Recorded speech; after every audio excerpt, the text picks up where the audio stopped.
Assalamualaikum guys, apa kabar nih kalian? Semoga baik-baik aja ya. Jadi di video kali ini aku mau ngebahas alur cerita dari film terbaru di tahun 2022 yaitu The Calm Beyond. Film ini sendiri nanti bakal bercerita tentang bencana besar tsunami yang melanda seluruh dunia. Dan hanya segelintir orang aja yang bisa bertahan hidup dalam bencana ini. So, seperti apakah kisahnya? Kita langsung aja ke isi cerita film selengkapnya.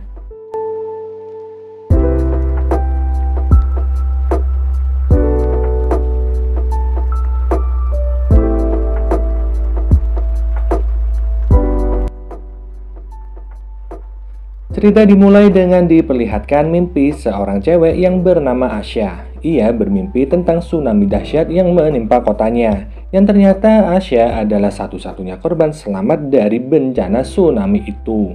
Tsunami itu sendiri terjadi di seluruh dunia dan saking dahsyatnya tsunami tersebut menutup seluruh daratan di dunia ini.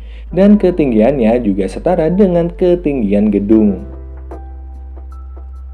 Asya bertahan hidup di atas gedung seorang diri. Dia juga selalu berusaha mencari bantuan, entah dari radio atau melihat sekitar kalau-kalau ada tim SAR yang berpatroli untuk menyelamatkan korban tsunami. Namun semua itu sia-sia ya, karena hingga beberapa minggu nggak ada tanda-tanda bantuan datang. Asya bertahan hidup dengan mengambil barang-barang yang mengapung di sekitar gedung itu, dan untuk minumnya dia menadah air hujan. Suatu hari gedung-gedung di sekitar Asya udah mulai runtuh. Di saat itu dia juga udah mulai kehabisan stok makanan. Namun Asya melihat ada suatu kotak yang mengapung. Ia lalu mengambil kotak itu meskipun ada hewan laut besar yang mencoba untuk menerkamnya. Namun sialnya saat dibuka kotak tersebut hanya berisi minuman keras. Asya sendiri udah mulai putus asa dengan keadaan yang sekarang.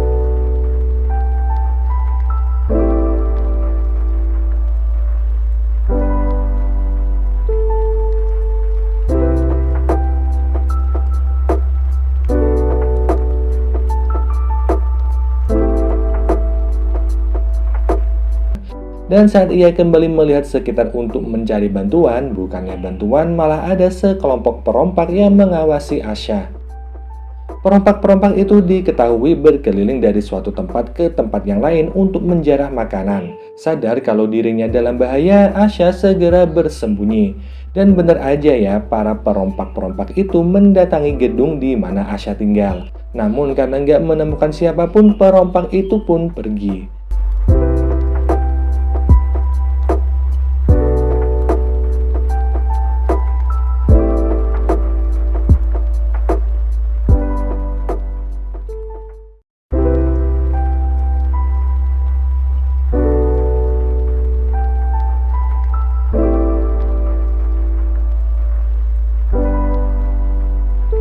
Keesokan harinya seperti biasa, Asya mencari barang-barang yang mengapung dan kali ini Asya cukup beruntung karena kotak yang ditemukannya berisi madu dan beberapa makanan yang lain.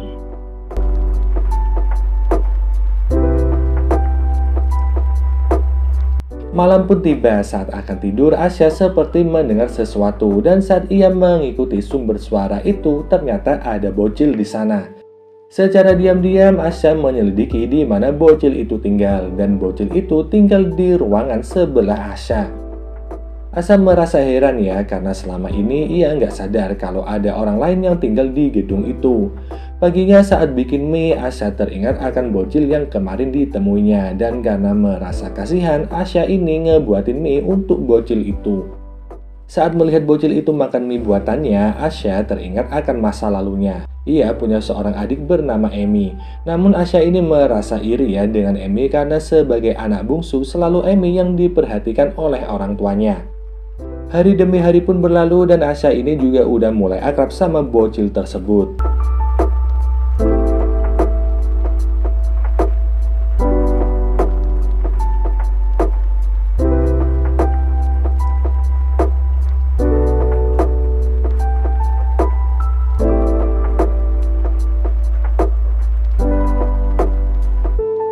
Saat malam tiba, sebelum tidur, Asya tanya siapa nama bocil itu, dan bocil itu menjawab kalau namanya adalah Yuen. Saat terbangun, Asya ini merasa kalau kalung yang selalu dipakainya menghilang. Tentu aja ia mengira kalau kalung itu diambil sama Yuan. Saat akan menuduh Yuan, suara bising terdengar. Yang ternyata sekelompok perompak lagi berpatroli di sekitar gedung yang Asya tempati. Asya pun mencari Yuan dan menyuruh Yuan buat gak berisik. Hingga akhirnya perompak itu pun pergi dan mereka pun selamat. Selanjutnya Asya bertanya apakah Yuan yang udah ngambil kalungnya, tapi Yuan ini berkata tidak. Asya yang masih nggak percaya terus-terusan nyuruh Yuan untuk mengaku, dan Asya ini berjanji kalau dia nggak akan marah asalkan Yuan ngembaliin kalungnya. Namun tetap aja ya Yuan ini berkata kalau bukan dia yang mengambil kalungnya Asya. Di malam harinya Asya dibangunin sama Yuan karena bermimpi buruk. Mereka pun selanjutnya keliling-keliling di gedung itu, dan saat Asya melewati suatu koridor, ia teringat akan masa lalunya. Di hari itu adalah hari di mana tsunami terjadi. Berita TV mengabarkan kalau tsunami besar udah terjadi di Indonesia dan Filipina, dan warga disuruh untuk waspada. Setelah nonton berita, Asya dan keluarganya lanjut makan malam. Namun di sini terjadi cekcok antara Asya dan ibunya. Hingga Asya ini memutuskan pergi dari rumah, sedangkan Emi yang bermaksud untuk menenangkan Asya juga ikut keluar bersama Asya. Balik ke masa sekarang, Asya dan Yuan yang berniat membuat perahu untuk pergi dari tempat itu mulai mengumpulkan bahan-bahan yang bisa mereka manfaatkan. Namun Asya dibuat terkejut saat Yuan menunjukkan pistol flare yang ditemukannya. Karena kaget sesaat, Asya ini membentak Yuan dan bilang kalau itu adalah benda yang berbahaya. Sore harinya hujan turun dan Yuan yang lagi tidur siang dibangunin sama Asya untuk membantunya ngumpulin air hujan.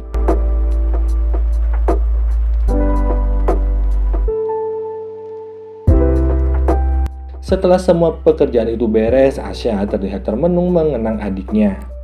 Saat Yuan menghampiri Asya, dia bertanya siapa gadis yang bersama Asya di foto. Asya berkata kalau dia adalah Emi. Namun kini Emi udah meninggal. Saat akan tidur, Asya ini nemuin kalung miliknya yang ada di bawah bantal. Jadi ternyata si Asya ini cuma lupa ya kalau dia udah naruh kalung itu di bawah bantalnya sendiri. Dan dari sini kita juga bisa tahu kalau kalung itu adalah kalung peninggalan dari Emi. Hari-hari pun dilalui Asya dan Yuan dengan membuat perahu untuk pergi dari tempat itu. Singkat cerita, perahu mereka pun udah jadi dan mereka udah mulai bersiap-siap untuk berangkat. Saat memantau situasi sekitar, sialnya ada perompak yang melihat keberadaannya Asya. Para perompak itu lalu bergegas menuju gedung tempat Asya tinggal, dan Asya ini menyuruh Yuan untuk bersembunyi di suatu lemari. Sedangkan Asya akan bersembunyi di tempat lain, dan awalnya Yuan ini merasa ketakutan untuk sembunyi seorang diri di tempat itu.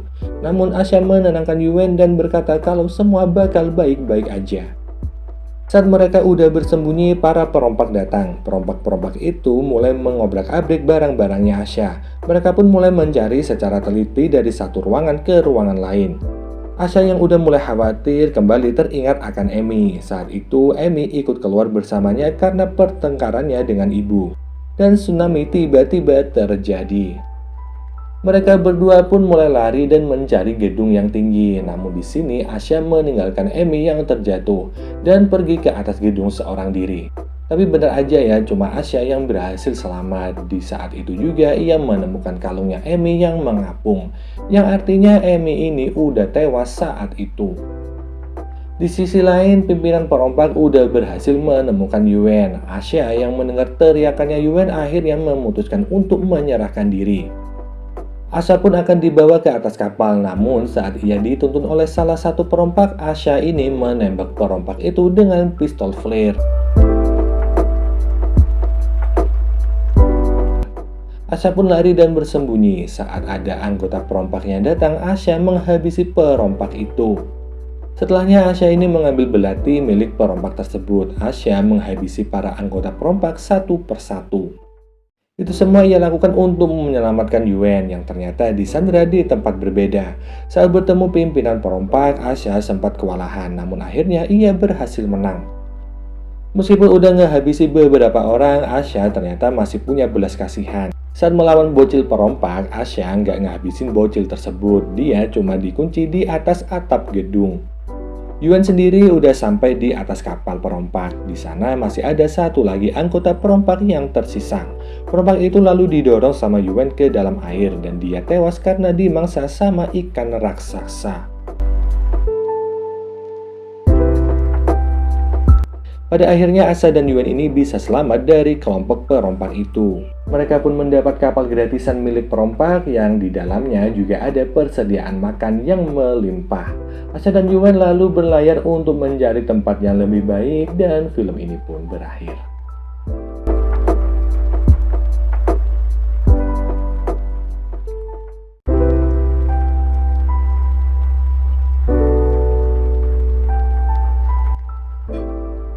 Oke guys, jadi itu tadi adalah seluruh alur cerita dari film The Cambion 2022. Film ini sendiri ngingetin aku sama film jadul yang berjudul The Waterworld. Ya kayaknya beberapa tahun kemudian kondisi bumi yang ditempati sama Asha bakal kayak di film The Waterworld gitu guys, sangat barbar. Oke, mungkin gini aja ya pembahasan film kali ini. Kita jumpa lagi di video selanjutnya. Wassalamualaikum warahmatullahi wabarakatuh. Bye.